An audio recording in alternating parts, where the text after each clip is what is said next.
Hey guys, welcome to the Legacy Wealth Show. Tim Bratz coming to you with a buddy of mine named Sean Whalen. Sean, how you doing, man? So good, man. So good. Dude, excited to have you here. I know we've been trying to connect for a while, and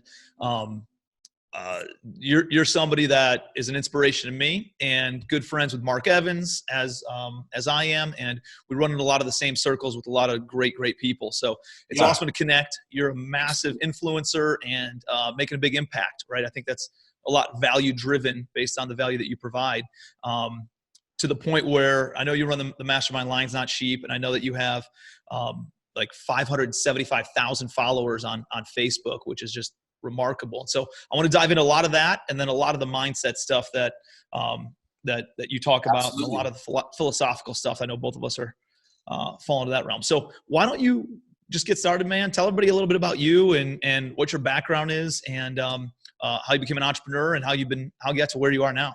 Cool. I'll keep it short. I mean, probably a lot of your people know who I am or read the book or whatever else. But I was a young entrepreneur, grew up in a single parent home, did the 9 to 5, had a real job, where somebody cuts you a check every 2 weeks for a couple of years. And I hated it. I couldn't stand it. I was way overqualified for a 9 to 5 job, and I found myself really successful being an entrepreneur. Made a lot of money at a young age in the mortgage game. Started a mortgage company and grew it from me and 2 other guys to we were doing hundreds of millions of dollars of loans, and kind of found some niches inside of there and became really successful at presentations and showing people the strategies of investing and things like that. Parlayed most of that money into real estate, into deals. This is 2004, 2005, 2006, 2007.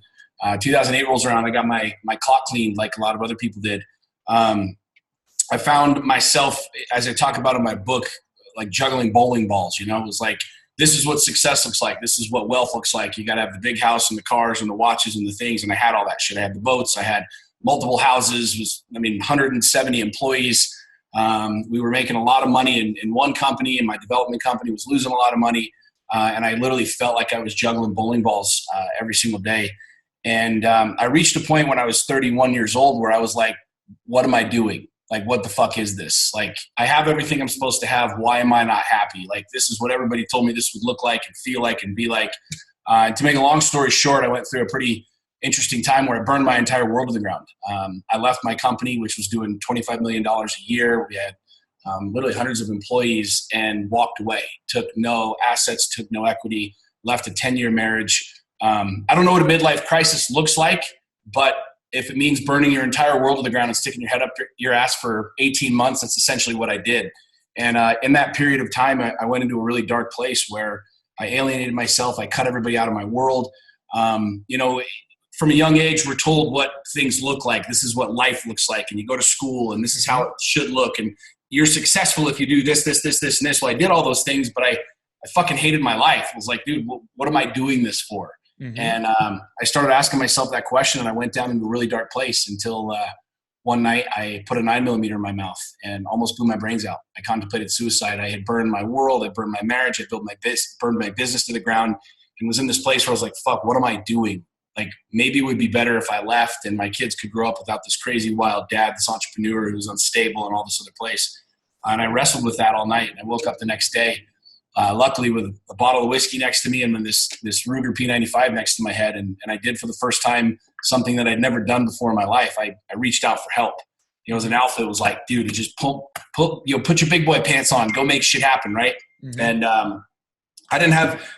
when I went through my divorce, there was no addiction problem. There was no infidelity. It was just like 2 people merging, like just going opposite different directions. And I was too prideful to ask for help. I was too prideful to hire coaches or mentors or anything like that. I was just the guy who was supposed to do it all himself. And I did all that myself and didn't have a lot of the answers. And so I would just bullshit my way into trying to get these answers, and it didn't work. And I went on a really interesting discovery through that process where I started looking at why I did things and why I was doing the things that I was doing. I'd read these books by these moguls, the Carnegies, the Rockefellers, the Steve Jobs of the world. And here they were spending chapter and chapter and chapter telling us about their rise and their empires. And then they all said the same thing at the end of their book. they all said if I could go back and do it all over again, I would have spent more time doing the things that I wanted to do, and I would have spent more time with my family. Mm-hmm. And I looked at a 12-hour day, a 15-hour day as like that's what I was supposed to do as a man, as a father. Like this was the grind, the hustle. I mean, shit, you get on social media nowadays, and that's all you hear: grind, hustle, grind, hustle, grind, hustle. I did all that shit, and there's really nothing attractive about any of it. Mm-hmm. Grind. That word alone sucks. Unless you're naked with a chick in bed grinding, there's nothing cool about grinding in a business. And so I started reverse engineering everything. And I looked at it and said, well, if I'm going to take what they're telling me to heart, like I'm going to build a life and then I'll build a business to support that life instead of going the other way around and working for 40 years until then I can take my pension and my 401k and my retirement. And then I can have fun. Mm-hmm. Then I can go race Baja. Then I can buy toys. Then I can travel the world. I'm like, fuck that, dude. I want to do that now. Mm-hmm. Like, why can't I do that now? And so the last couple of years have been a really, really, really interesting experience for me. I started sharing a lot of the darkness on social media, and have built a huge following, almost 1 billion views of my videos and posts because I share real shit. Like mm-hmm. It's not theory. It's not, well, hey, I read this in a book. Go try this. It's like, no, dude, I did this. Like, I almost blew my brains out. I struggled severely and still have depression and thoughts and anxiety and fear and all this other shit. And I found as I started sharing these things, 2 things happened. Number one, there was a massive amount of people out there that resonated with it, especially men. And number 2, I felt better. So instead of living this life where I was like, yeah, I'm good, man. I'm good, man. I'm good, man. I'm like, no, dude, I'm not good. And I don't have answers to this. And I need coaching and I need, mentors, and I need to learn these things because at the end of the day, like I didn't want to die. Right. And it's just a fascinating reality to see how many men are killing themselves. There's more men killing themselves now than ever before in the history of this country, including the Great Depression. And you stop and think about it. It's not because there's no money. It's not because we don't have the opportunity to make a lot of money. It's not because there's no pussy out there. It's because we're fucking liars. And I spent a good majority of my life lying. And it was when I flipped the script on that and said, no, dude, this is the truth. The truth is I don't want to sit in an office all day long. Mm-hmm. The truth is I don't want to have 100 employees that run me fucking ragged. The truth is like, I want to play. The truth is I want to travel the world. The truth is I don't want to work. Like I love working, but like, I don't want to. I'd rather be on a beach smoking a fucking cigar with my kids. Mm-hmm. And all of a sudden I realized, well, that's the truth. And why can't I go do that? And there's no reason not to be able to go do that. And so I've spent the last, 4 or 5 years kind of reverse engineering life. And it's what I do with Lions Not Sheep. It's what I do with my clients. I mean, I have very, very, very successful clients who, work 10, 12, 15-hour days that have built these massive empires going, Sean, I'm watching what you're saying and watching what you're doing. Like, what am I doing? Because we're all headed in that same direction. We're all going to end up being the Carnegies, the Rockefellers, Steve Jobs on our deathbed going, fuck, I have a ton of money, but I can't go buy that vacation now. I can't go buy anything. Like all of my fucking cash, all of my assets, all of my wealth, all of everything doesn't mean dick because I'm dead. Mm-hmm. So that's kind of my mission now. And my goal is to literally optimize and squeeze every fucking second of insanity and joy and happiness and experience out of this life and help other people see that this is real. You know what I mean? This is a real thing. All of these men, you, I, me, Mark, all these guys, like, you know what I'm saying? Like we've been programmed a certain way, and I'm here to kind of help people understand that maybe that way that we've been programmed could potentially be bullshit, because at some point in time, we're all going to end up dead. We're all going to end up on that deathbed. We're all going to end up doing something where we're going, fuck, I have all the cash. I've done everything I was told to do. I didn't even live life.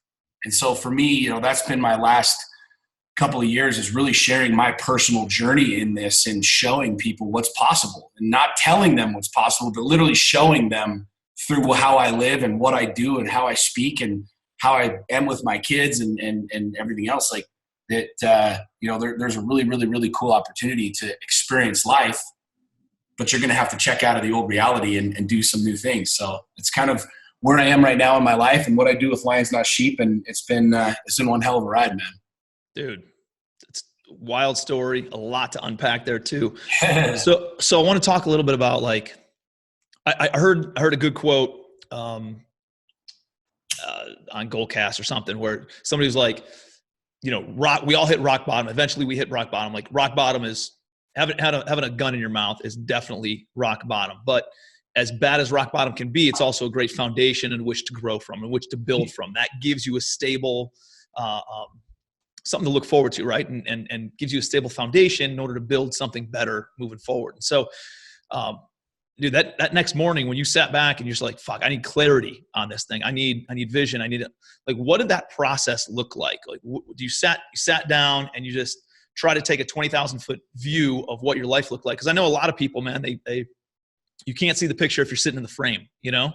Yep. And did you go out and ask? So that's when you ask for help and you ask for somebody else to give you a vision.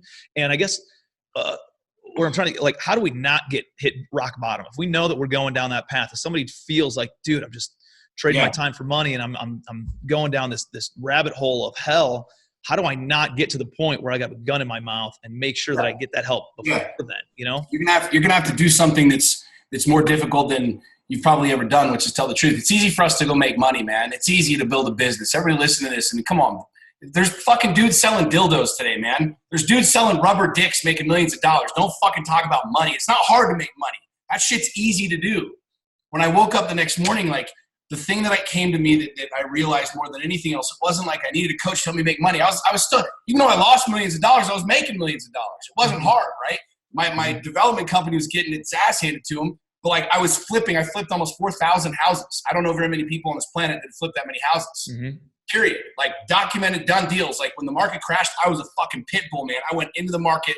We we made tons of fucking money, right? That shit's not hard. I woke up the next morning and I realized that how angry I was. I was angry because, like, I had gotten to this place in life, and I know a ton of dudes listening to this resonate.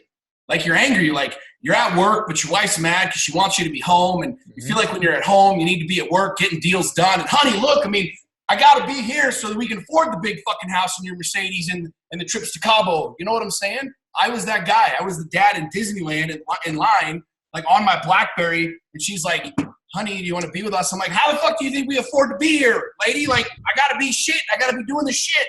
Mm-hmm. That's the thing I think so many people are going through right now, especially men, is they're angry. Like, we're angry because, like, what's the solution?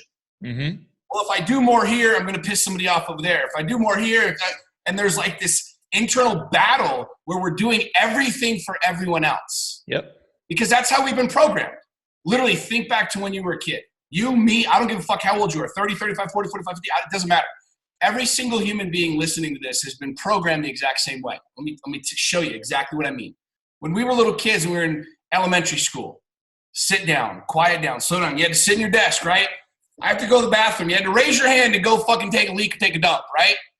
The programming, and if you were like me and you got in trouble in school, what would happen? You'd go to the principal's office and the principal would call your dad. You're like, please don't call my dad. Fuck. Anything would call my dad, because as soon as I get home, I'm going to get my ass beat too. And so literally we've been programmed since we were little children. If you're religious, go to church. Don't do this. You're a piece of shit. You're going to burn. You're going to go to hell. Anger. Oh, shit. I better not even look at boobies or else I'm going to go to hell, right? I can't talk about boobies. Oh, boobies. It's like this insane programming since we were little children. Mm-hmm. Now grow up. You go to middle school, same fucking thing. High school, same fucking thing. Like, sit down, quiet down, do as you're told. Don't say anything. It's going to offend Tim or your neighbor. Don't listen. Thanksgiving dinner, we don't talk about sex, money, politics, religion, divorce, depression, bankruptcy, anything. Even though that's what all of us are experiencing, we're just like, so, how's the new puppy? And no one gives a fuck about the new puppy, right? Right. And so then you add another layer to it, which is you get into high school and like, all right, good job. You made it this far. Now here's what normal looks like. You go to another school and you get this education. You're going to study something that you're going to then go on to become a professional at. You're going to work 30 years. You'll climb the corporate ladder. You're going to drive a minivan at first because you're going to be poor and you're going to have a fuck ton of student debt, but maybe you're an overachiever and you can make enough money to afford a Suburban and move up in suburbia America. You know what I mean? And that's the American dream. The American dream is to work your way up to this thing and then fucking die. Mm-hmm. Prove me wrong. That's literally how every single person listening to this has been programmed. Mm-hmm. Some of us were a little bit defiant at a younger age. We said, no, fuck that. We found out the hard way maybe. Or maybe we became wildly successful. Who the hell knows? But at the end of the day, like, what I woke up that next morning realizing is I was fucking mad. I was angry. I had so much anger inside of me. And it's not just me. And this is the difference between me and a lot of other people is a lot of dudes, you ask them, they're angry. I'm not angry, man. I meditate.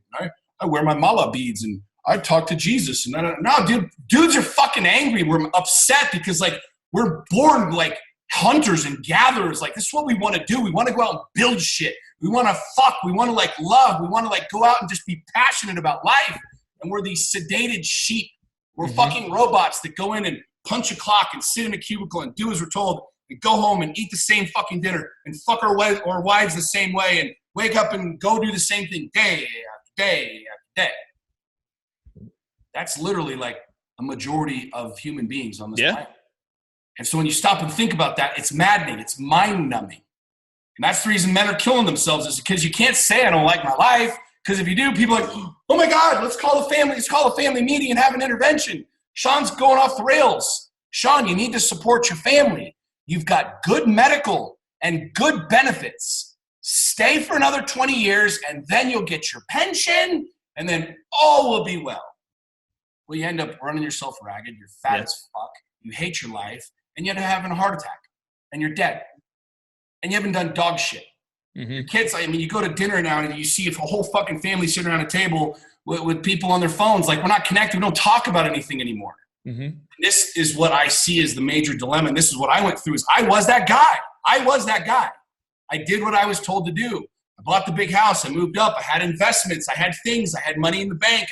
I bought a lot of cool shit, but it was like, what am I fucking doing this for? I'm not doing the shit I want to do. I'm doing this because it's like, yay, you know, we got another deal and we got another rental property and and it was like, fuck, man. Like, I want to travel the world, but I couldn't travel the world because if I did, then I had employees and then they would look at me weird and my partners and things. And so I just did as I was told, and it literally drove me mad. And so when I woke up that next day, like, my thing wasn't, I need to make more money. I need to figure out how to do this. And this is what a lot of men think the remedy is. If I just make more money. Well, if you make more money, you're going to work harder. You're going to need to hire more people. And we don't understand this game. You know what I'm saying? And again, this is the dilemma is like, I didn't want to be angry anymore. But what I realized is I was angry at me. I wasn't angry at my wife. I wasn't angry at God. I wasn't angry at the market crashing. I was angry because I was a fucking liar. Had all of this shit bottled up inside and I was too big of a pussy to talk about it, let alone live it. And that's what my anger was. And it was like I bottled all of these things up and I didn't say anything. I didn't talk about anything. You know how many men listening to this and guys, girls, everybody, well, I can't talk about these things on social media because my church people or my mommy or my daddy, we don't talk about anything anymore. It's rudimentary, nothing deep, right? Bullshit. And everybody's going mad and we're sedating with pills and we're sedating with chicks and we're sedating with drinking and we're sedating with money. I sedated with work. Because I was really good at what I did. I sedated with work. When my marriage was falling apart, I just worked more. And she was more resentful, and I was more resentful because I bought her the Escalade and the fucking diamonds, and we traveled. And then it was just this insane madness. And it was because I didn't tell the truth. It's powerful stuff, man. So when somebody comes to you and they're like, hey, man, this is what I'm living through right now. How do you unpack all that baggage and help them get the clarity that you were able to find? I mean, step number one is answering a question that I have asked millionaires. I've asked multiple billionaires this question. I believe it's the single most difficult question for a human being to answer. I don't care who you are. I don't care how big your dick is. I don't care how much money you have. It's probably the most powerful question that you could ask any human being because 99.999% of the time we lie. And the question is this: what do you want? Like, what do you want? Well, I want to be happy. No fucking shit, dude. So does everybody. What the fuck does that mean? Yep. Well, I want to be successful. What does that mean? I want to have financial stability. What the fuck does that mean? I want freedom. I want to be free. I'm free to take the Sharpie and I'm free to stab this in somebody's eye if I want. I'm free to do that. I'm free to go rob a bank. I'm free to do whatever the fuck I want. There's consequences to all these things. When you really stop and think about it, just think about that question. What do you want? Most people, when I ask them that question, I get this, what I'm an expert at and what I become really known for and what I'm really good at is helping people answer that question because I told all the lies. I told the lies for 15 years. What do you want? I want to be happy. I want to be successful. I want to be a good dad. You know what's crazy, bro? Think about this. I know you got kids. You have kids, right? Yep. Hey, you have kids. I'm just on one right now. The beginning of this football season, my son's in 8th grade, okay? An email went out from the league. And there were a couple of teams where they were trying to find coaches for the teams. Now, I want you to think about this. There's 22 kids per team. has 22 dads that can't or won't or don't take an hour or two out of their day to go coach their kid's 8th grade team. Now just hear me for a second. I ain't judging you. Mm-hmm. What I'm saying is that to all of you men out there going, well, I got bills. I got to pay my cell phone bill, and I got a mortgage to pay. Fuck off. The truth of the matter is, I don't care if you're a billionaire. You can't buy back 8th grade football. In a year or 2 or 3 from now, when you're finally successful, your fucking kid's gone and done. You can't buy that shit back. Mm-hmm. When you really stop and think about that from that perspective, bro, like, this is what I've helped people do, is answer that question. Like, what do you want? Because the problem is we're building our dreams, our lives off of lies. Mm-hmm. Sit down, quiet down, slow down. Don't say anything to offend anybody. Just stay at your shithole job, even though I have an idea that I want to do over here, because if I quit, then we're going to lose health insurance and my wife's going to freak the fuck out. So I just do nothing, and I just stay in this robotic, sheepish reality. I mean, you know what? Think about that, man. There's 22 kids per team.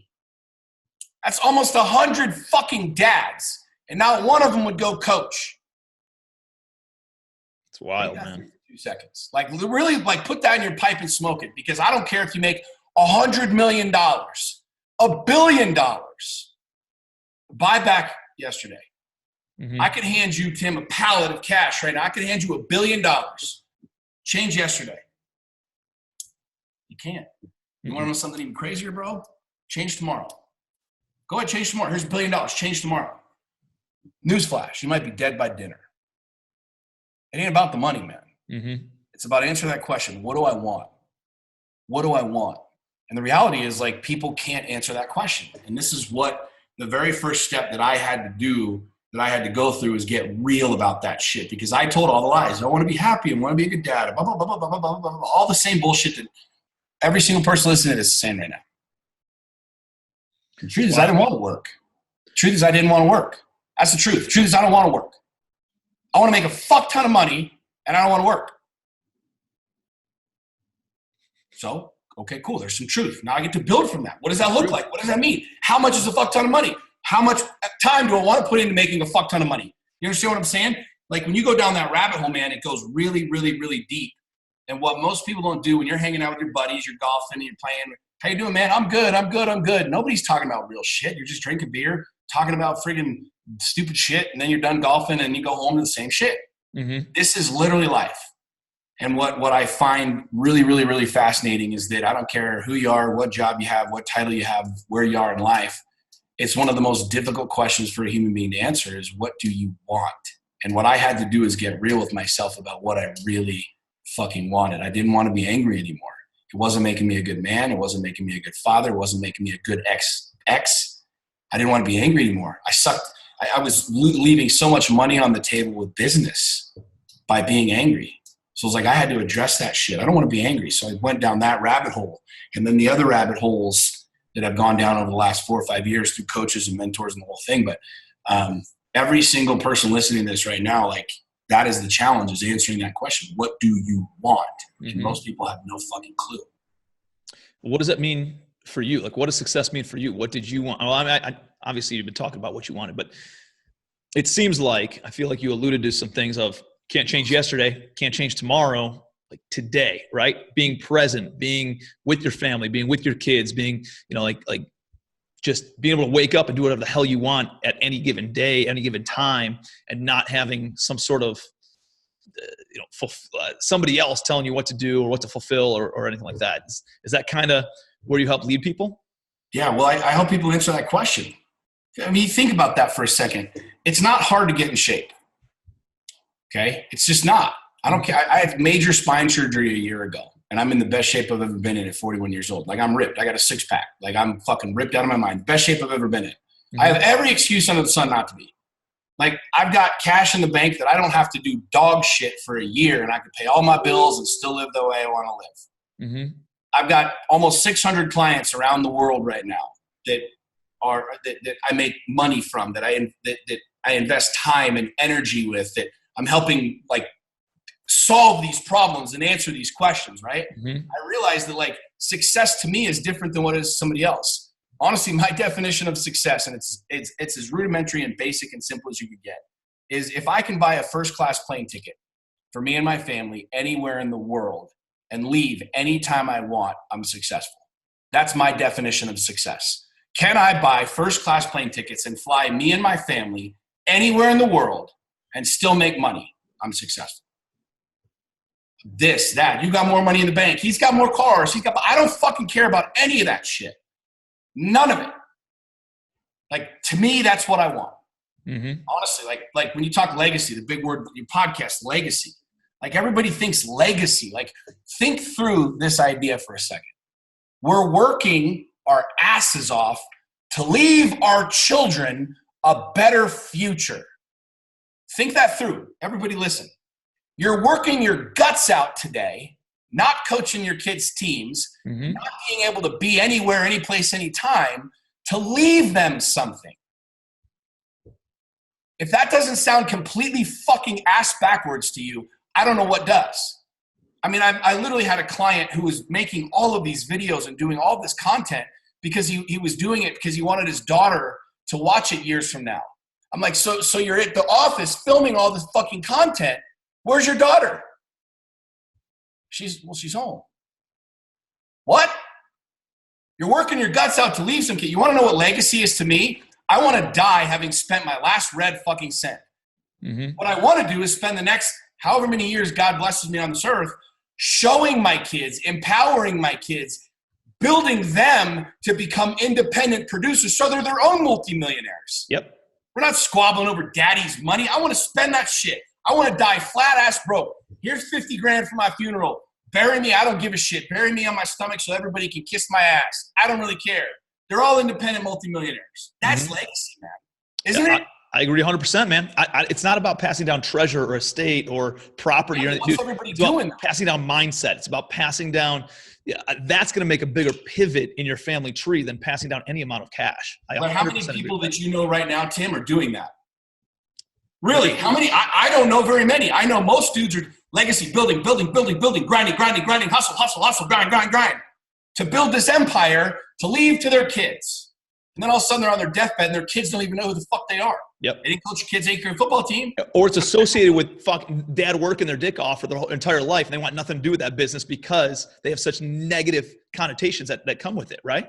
Here's the thing, man. You and I are sitting here talking about this, right? We're talking about this as just two regular assholes having a conversation. This is truth, bro. This is truth. I don't care who's listening to this. I don't care who you are. Like, you could have all the money in the world. You're going to die. You're going to die. You might go out in a bigger blaze of glory than somebody else. I don't give a shit. Maybe you crash your G650 instead of me crashing my little race truck. I don't know. But we're all headed in the same direction. Legacy to me is I'm never going to end up on a deathbed. I'm going to blow myself up with too much tannerite, or I'm going to make some stupid decision, or I'm going to drive my race truck right off a cliff and just be like, oh shit, I'm dead, right? I'm not going to make it to like 95 and in my home hospice kind of a thing. But let's just assume for a second that I do. Like, I want to be laying on my deathbed with a big ass smile on my face with my kids sitting around freaking eating ice cream and we're just sharing glory stories. Mm-hmm. And when I check out, it's like, they're good. I'm good. We're all good because we lived life. Because I know that they're not going to be squabbling over my $50 million estate and kids are suing each other to take daddy's shit because they're a bunch of entitled little fucks. Mm-hmm. That ain't my game. I want to freaking die knowing that my legacy was I empowered people to become independent. To answer that question, what do you want? And help them build that shit. Because once you build the shit that you really want to build, guess what? There's nothing you can't do. There's no cap to the money. There's no cap to the lifestyle. There's nothing. You understand what I'm saying? Mm-hmm. But everybody is focused on these lies that we've been told to believe. And that's the reason they're miserable. Mm-hmm. There's more people popping pills than ever before in the history of this country, man. There's more kids killing themselves than ever before. There's more substance abuse, like prescription drug addiction, than ever before in the history of this country. Why? It's not because we're all slipping on ice more and our shoes don't have the traction that we think they should have. It's because we're fucking miserable. Mm-hmm. It's because we're lying.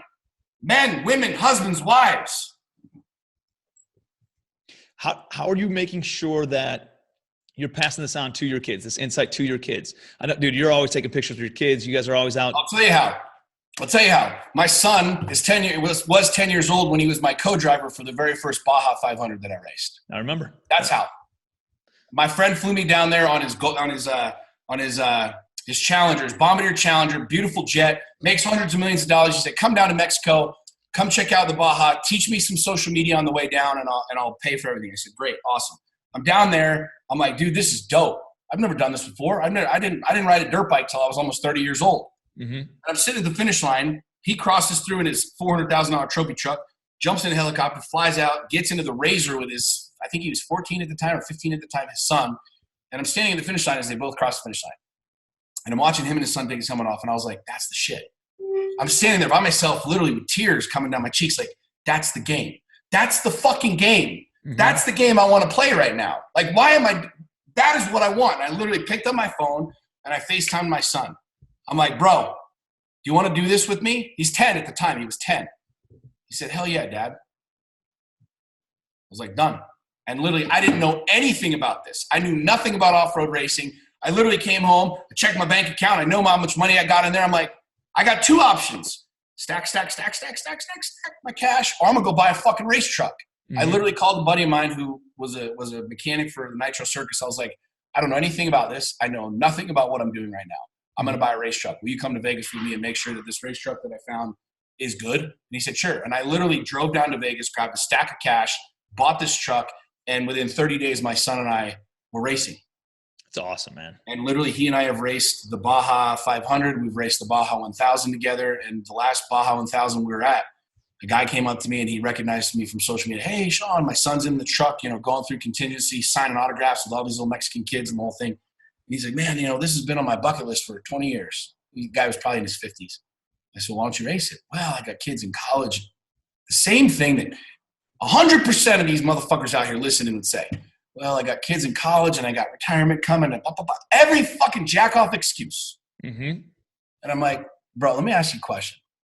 There's a company down here that rents buggies for 15 grand. You pay them 15 G's. You get the race suit, the helmet, the buggy. They'll fill you up. They give the map, you race this fucking race, the Baja 1000. You and your kid."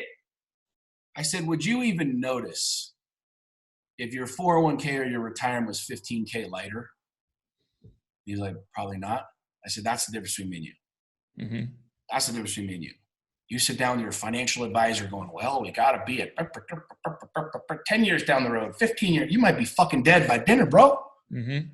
And honestly, a lot of people think that this sounds cavalier. A lot of people think this sounds euphoric and it sounds unrealistic. Is it? How many people listening to this right now know someone who died prematurely in a car accident or didn't wake up or had a fucking heart attack or blew their brains out? Everyone. Mm-hmm. It's not unrealistic. I am not guaranteed. No one on this listening to this is guaranteed tomorrow. None of you is guaranteed tomorrow. No one is. I don't care how big your house is. I don't care how many Lambos, Ferraris, McLarens you got. I don't give a shit how many Bugattis are sitting in your driveway. Mm-hmm. You might be dead before the sun goes down. Mm-hmm. That's the difference between me and what I feel to be a lot of people in this entire societal programming that we've gone through. Is I realize, like, I'm gonna die and I want to live every fucking second like it's my last, man. Mm-hmm. It's not. I'm not irresponsible. I got cash in the bank. I got myself set up to where I know that I'm a producer. Mm-hmm. I know that, like, if all of a sudden I didn't make any money, I could make money, right? Mm-hmm. I mean, people that are listening to this right now have retirement for 20 years stacked up. Mm-hmm. I mean, think about that for 2 seconds. Like, what's stopping you from going and building your dreams, from racing this race, from doing your shit? This idea that somehow, somewhere down the road, I've got to have all of this so that I can make it to the finish line. Mm-hmm. And yet the Baja keeps coming and going and coming and going and coming and going. That's my reality, man. That's my truth. Is I'm no different than anybody else. I got bills to pay. This computer ain't free. My lights aren't on for free. Nobody's filling. I don't go into Chevron and like, "Hey, Mr. Whalen, here's some free gas for you." Mm-hmm. I got bills and kids and child support and all the same shit that everybody else has. I got dogs and the whole thing, man. Mm-hmm. I just made a decision a couple of years ago that when I answered that question, what do I want? I want to live life. I want to do every damn thing that I want to do. I want to travel where I want to travel. I want to literally race with my son. And I've done it. And I continue to do it every fucking day. dude, whenever I go through an epiphany of life or business or whatever, and I make a declaration, and you don't know fucking door that's going to open up after you close one. A door or a window always opens up though, right? So like you burn the ships on your old business. You're like, I'm not doing this shit anymore. I can't, like everything's crumbling, right? All of a sudden you speak your truth, you talk about it on social media, and how many other opportunities arose? Like everybody has this this limitless fear that's just holding them and inhibiting them back from doing anything that they really want to do. But the reality is, dude, there's always an opportunity. There's always a way to make more money. There's always a better something that's going to come down the road, man. Yeah, the problem is most people will never realize it because they're never willing to take a chance. They're never willing to do this because of the programming. Do as you're told. Don't do anything that's out of the norm. Well, Dad was a lawyer and he built up the practice, and so I need to be the lawyer. And if I quit my job, I lose my health benefits and blah, blah, blah, blah, blah, blah, and all of the shit. Yeah. Literally, this guy is standing there with me and my son in Mexico. Say, dude, this has been on my bucket list for 20 years. 20 years is what I raced this race with his son. He's like, my son's in college now, and I got to pay for college, and I have tuition, and I have all of these other things. And that's the thing that's scary to me the most is like, that's the programming. I'm not here to say you're right or wrong or good or bad. It doesn't matter. I don't give a fuck what you do. I don't care what anybody does. I don't care if you end up with 80 million freaking apartment complexes. Good for you, bro. I don't give a shit. I don't give a shit. I just know for me, like, this is my reality. This is my truth. I played the game. I did the deal. I'm really fucking good at what I do. I could turn on the real estate game at any point in time. I've already proven it. I've already done it. You know, I sat down with one of my closest friends, dear mentor, a few years ago, and I had 100-something rentals. And I was like, dude, I need you to, he is big into multi-unit. I said, I need you to kind of guide me and teach me some capital stacks so I can start doing some multi-unit. I was like, I'd rather own 100 doors on 6 acres than 100 doors over 6 zip codes. And he looked at me, and I'll never forget this moment. And for as long as I live, he's like, you want me to be real with you? He said, that's the reason we're sitting here, bro. And he said, ride the wave. And I was like, what? He said, ride the wave. So what do you mean? And he's like, people love you. Lions Not Sheep is blowing up. Where are you most passionate? I said, with that.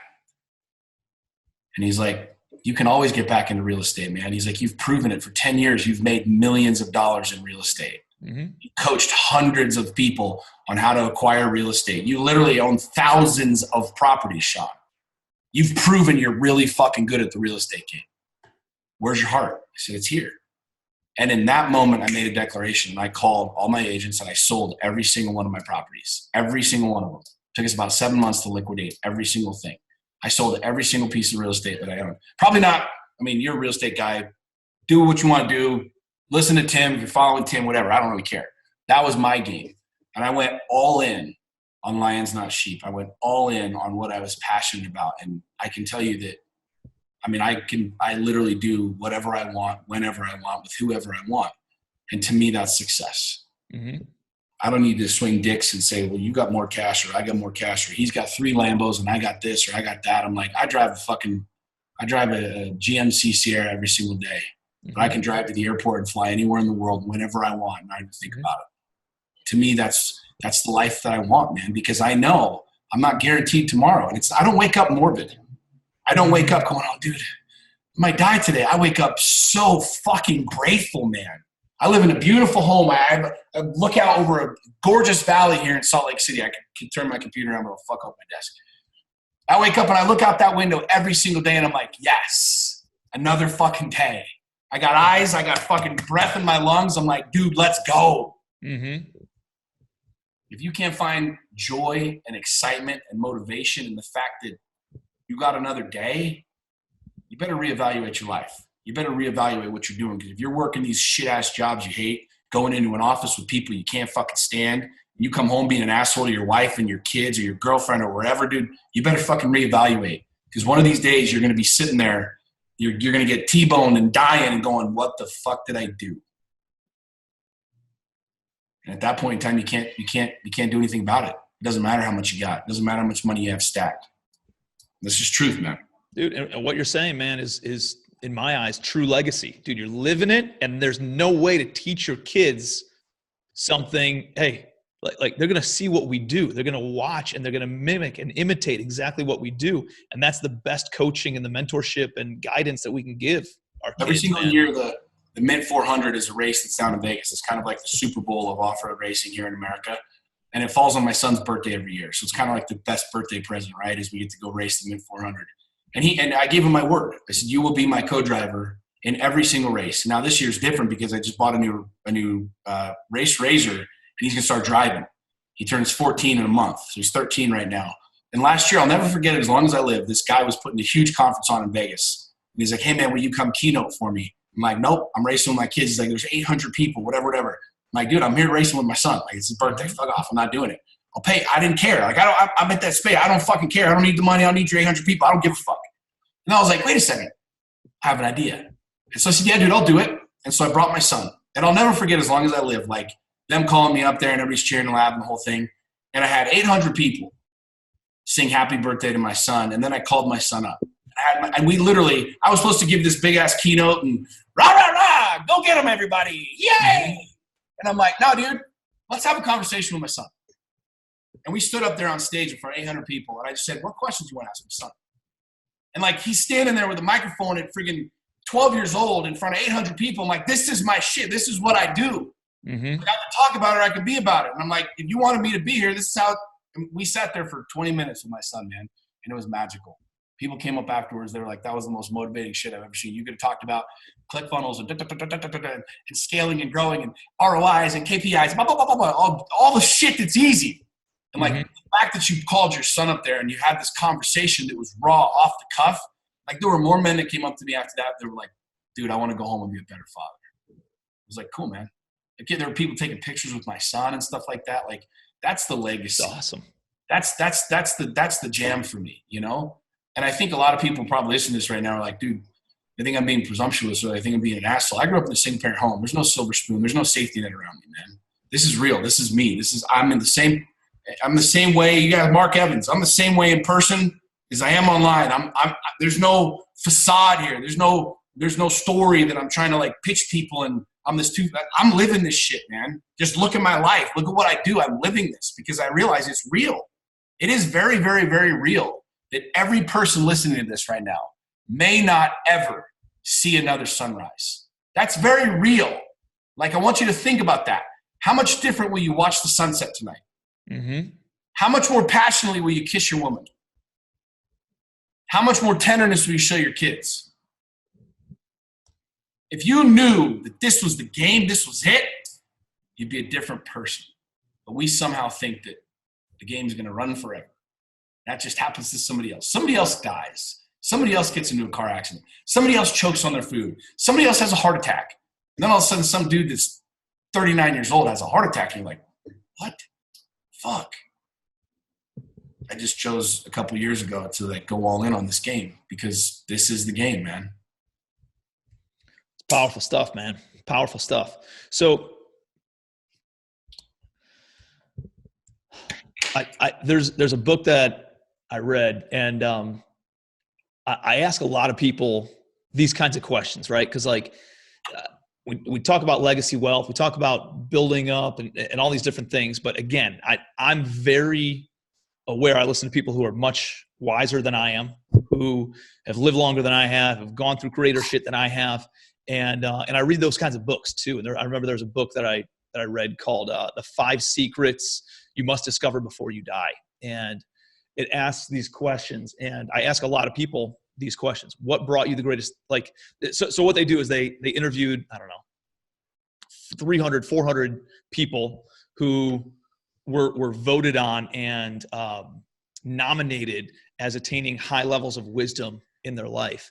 And they went through and they asked everybody the same 8 questions. And it's a lot of the stuff that you've been talking about. What brought you the greatest happiness, right? And you're talking about doing stuff, being present, being with your kids, you know, doing all those kinds of things.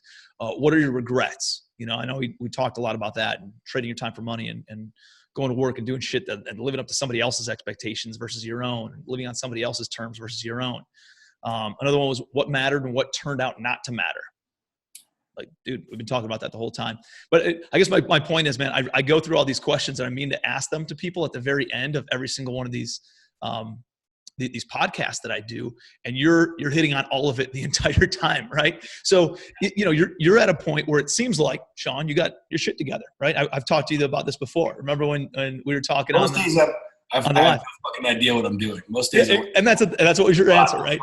Which is probably the answer of somebody who has their shit together, right? Like so the more I know, the more I realize I'm dumb as fuck. The more I know, the more I learn, the more I realize how I don't know jack shit. Right. But I remember also asking another question, like, what does keep you up at night, right? It seems like you have all this stuff figured out. It seems like you really understand what you want out of life. Today, like, what is there something? There's got to be something, right, that keeps you up at night, that creates a little bit of stress or anxiety or something in your life. Like, what is that thing? My biggest fear. People ask me what my biggest fear is. My biggest fear is obviously something happening to one of my kids. Mm-hmm. I don't know how some people make it through that. But I have a reoccurring nightmare, and I've had it for quite a while. And it's me laying on my death. I've visioned my death. I've literally visioned me on my deathbed. Like, you close your eyes. I mean, you can vision yourself laying there. Like, you just see yourself laying on this deathbed. And I have this reoccurring nightmare that I'm laying on my deathbed, and God put ideas in here and he put passion in here, and I squandered it. Like, I didn't do anything with the ideas that he put here and passion that he put here, because I was worried about some asshole on Facebook saying something, or I was worried about a cousin or a mom or a dad or a brother or sister or a neighbor judging me. And that is probably my greatest fear, is knowing that if I didn't have tomorrow, that I left shit unsaid, undone. Mm-hmm. And that's the reason I'm such a massive advocate for this. Massive advocate for this. Because at the end of the day, like, everybody's like, well, my mom did this and my dad did this and he was an asshole and she was a bitch and my sister and we carry around all of this baggage and bullshit. And in the grand scheme of it, none of it matters. In the grand scheme of this life, none of that matters. Well, they wronged me, or they did this, or I was abused, or I was this. Motherfucker, everything that you've done up to this point has given you knowledge. And you want to know what knowledge is? Perfection. Like, knowledge is perfection. I now know if I touch the stove, it's fucking hot. Mm-hmm. I now know. I can listen to people tell me. I can think about it. I now know that it's hot. You've been through pain and turmoil and beauty and life. You're fucking perfect, man. Like, hear me. Like, I'm not trying to get all religious and preachy on you. I don't give a fuck what you believe in. I believe in God. I've seen 3 babies come out of a woman's vagina, and you can't convince me that happened by a bunch of rocks just colliding in space. Leave it at that. I believe in God.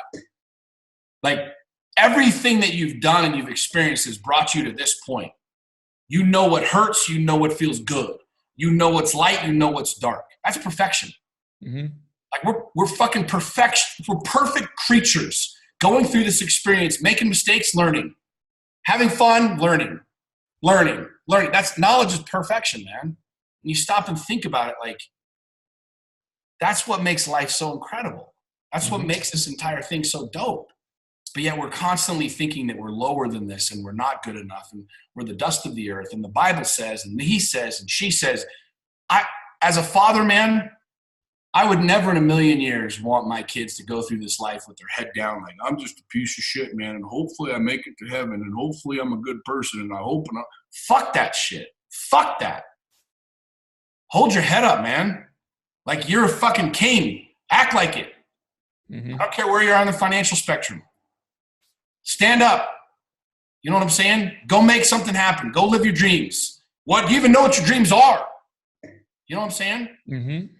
I have this reoccurring nightmare that I'm on my deathbed and I don't say the words that I know I need to say. And you know what I'm talking about. Everyone of you listening knows you have that feeling. A song comes on and you think about texting somebody, but you're like, fuck, he's an asshole.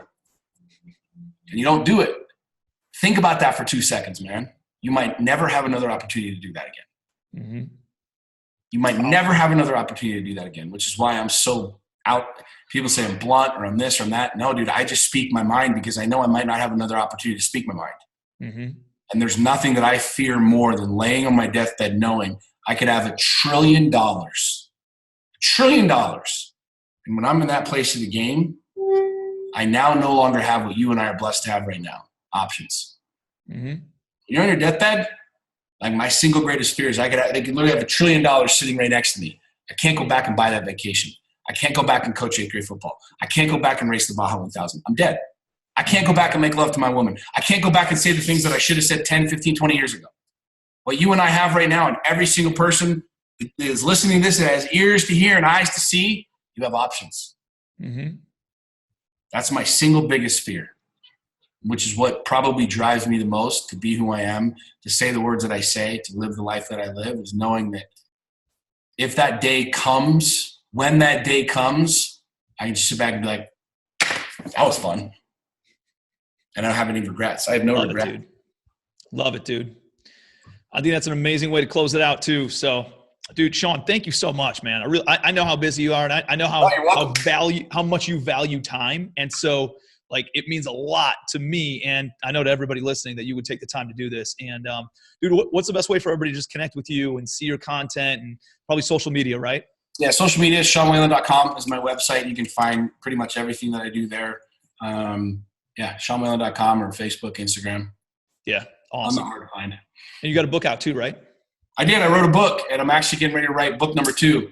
I wrote a book, How to Make Shit Happen. It's we're closing in on 400,000 copies, which is like unbelievably humbling. It's been phenomenal. Are you doing live events? I'm going to start again. Yeah, I'm going to start. I know you pumped the brakes on that for a little bit, right? Last year I went through some of my own stuff and changed some things in my personal life. And I mean, real talk, just went through a relationship experience that I kind of took the last 8 months to just really do me. I did it all me. Like, I put everything else on the back burner. I haven't done Lines Not Sheep experience. I just put a lot of things to the side and just really focused on getting me right. And, I'm not one of those, it's like 2020, I'm making all these goals. I'm like, no, dude, today's the day. And then tomorrow's the day, God willing. And so I'm getting to a place now where I've had enough people reach out and call and talk and, hey man, we got to get back to these things. And I'm finally feeling it again. So we'll have a lot more live events here in Q3 and Q4 of 2020 that people can participate in. It's going to be cool. It's good, man. It's a different type of adrenaline. It feeds a different type of engine there. So it's exciting stuff. You can go to Tony Robbins and get rah, and a lot of people get motivated by this and oh shit, that guy's an asshole, or man, that's inspiring. But the question is, what do you do now? Like, you turn off Tim's podcast and it's like, okay, you go back to your, like, at what point in time do you plant your flag in the ground and go, today's the day? Yep. I'm jumping. Like, I'm going to make that change. I'm going to send that text message. I'm going to do that deal. Yeah, that's what I continue to share with people. And I pray that people get it, because, it's very real. You can't make anybody do anything. I can't make my clients do shit, but most of my clients are your typical guys who have gotten to that place in life where they're successful, 7-figure a year guys who are like, I have everything that you could ever want to buy, but I really want to live life. I really want to live life. And those are my clients. Those are the guys that come and work with me, because I show them how to reverse engineer it and really answer that question. So it's a really fun, it's a fun time to be alive, man. Every day is a fun time to be alive, but it's a beautiful time to be alive. Love it, man. Well, dude, thanks for having me. Appreciate it. Thank you again. Appreciate you. See the dogs in the background? Dogs are running around. I'm surprised they haven't been barking. This is a first for me. I love it, man. Well, Sean, thank you guys. Thank you so much. Appreciate you being here. And until the next time, guys, see you on the Legacy Wealth Show.